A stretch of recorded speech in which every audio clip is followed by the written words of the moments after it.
All right. Well, so talking about some of the names in which are starting to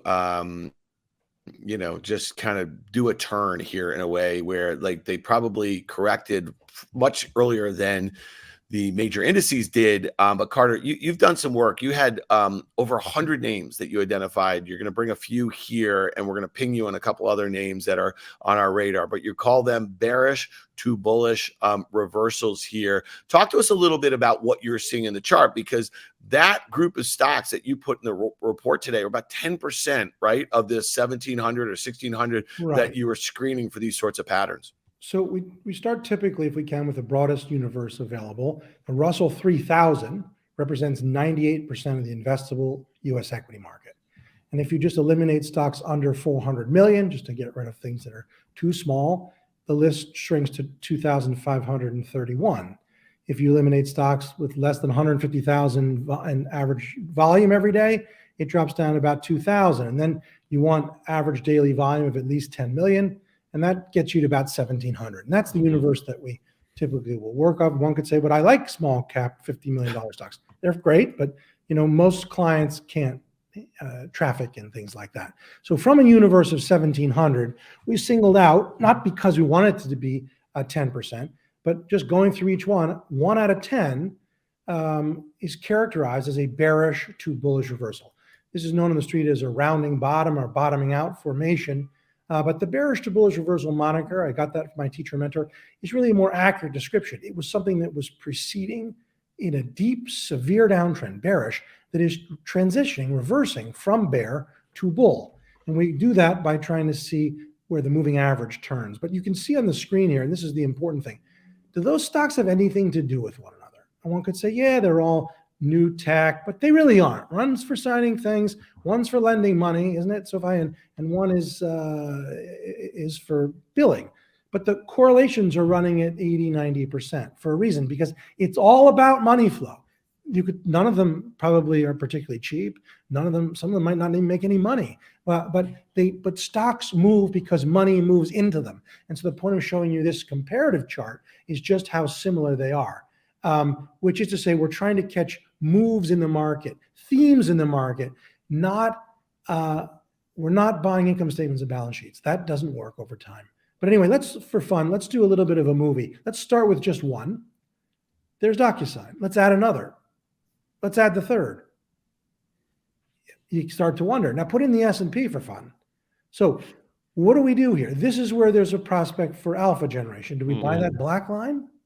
Or do we find something that has the precondition of shocking weakness, 60, 80% down, that now is doing better than the market? So you've got the old 1-2 punch, something that was really, really bad, which you don't want, but then is better. So something that's really, really bad and stays bad, that's called Enron. WorldCom, Eastman Kodak going out of business. Thank you for playing. You lose all your money.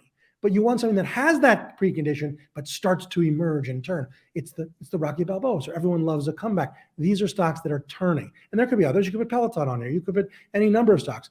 The list is 175 names, but these are prototypical of the phenomenon known as a bearish to bullish reversal buy. It's interesting, Carter. I mean, quickly before we sort of Audi 5000, does that mean anything? I guess everything at a certain point is mean reverting. And I think your suggestion is we're going to probably see that. But again, I've asked you this question before. Is the correlation such that all these stocks rally against a broader market that goes nowhere? Or is there going to be some basically, push me, pull you, broader market sells off, these stocks get off the mat? Or these are the things that keep the market moving up a bit more. Right. There's a lot of autocorrelation, and that's why people spend a lot of time looking at aggregates that are equal weight, or give me the S&P X tech. And these are ways to slice and dice the data to try to tease out the true nuggets of wisdom. But from my point of view, at any given time, the way to figure out the market is to study where momentum is most sort of prominent.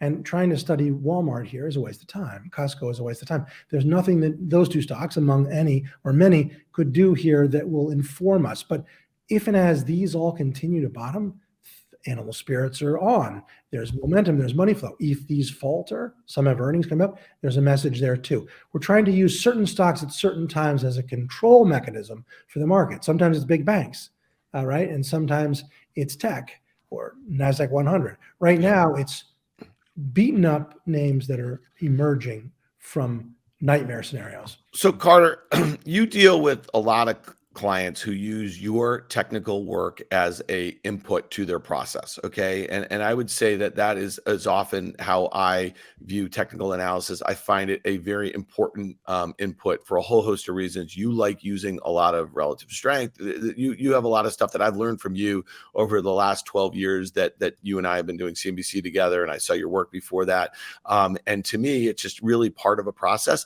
But so when I look at Square or Block, however you want to call it, and I look at this company and I look at one of the reasons why a lot of companies that had similar characteristics, that SoFi included, and just, I'm long SoFi and I'm long PayPal, one of Square's or Block's main competitors. I bought it the week before last. When I look at PayPal, I'd much rather that stock on the technical basis looks very similar to me than a Square. And then if I put together the fundamentals, okay, here's a good just example.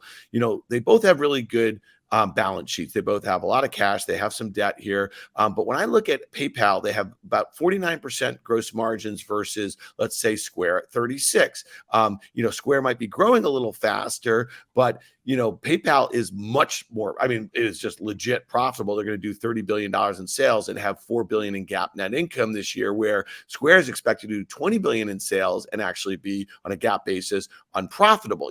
So I use a bunch of inputs like that. So I'm curious, is that interesting to you when you have clients push back at you or people that in the business and say, hey, listen, I see what you see on Square, but I see the same thing in this competitor, and here are all these fundamental reasons. Does that have any input to you as an individual, not the way you're doing your quantitative work on these sectors and on these individual names on a relative basis? I'm just curious, does that hold weight to you? Look, it comes up very rarely. Here's why. I'll give you a standard thing. I started in the world of Qs and Ks. I was fundamental analyst for about 3 years.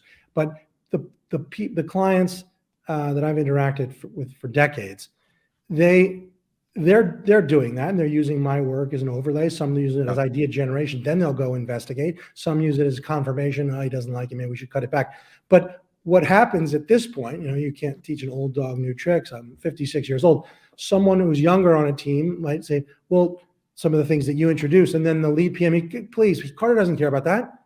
Don't bring that up. Meaning they're because I don't see, because if I did, and this is important, I would be compromised. I just look at price. Not to say that anything you didn't say is valid. It could be very valid. One might be better, than the other. One have more free cash flow coming. One have better growth prospects. One might have more debt. One has better exposure to this. One has less competition with Stripe that's coming up. All of which is in principle the information that people act on. But what I'm trying to do, it's what a bookie is doing, right? The bookie is just following the line, right? Watching the flow of money.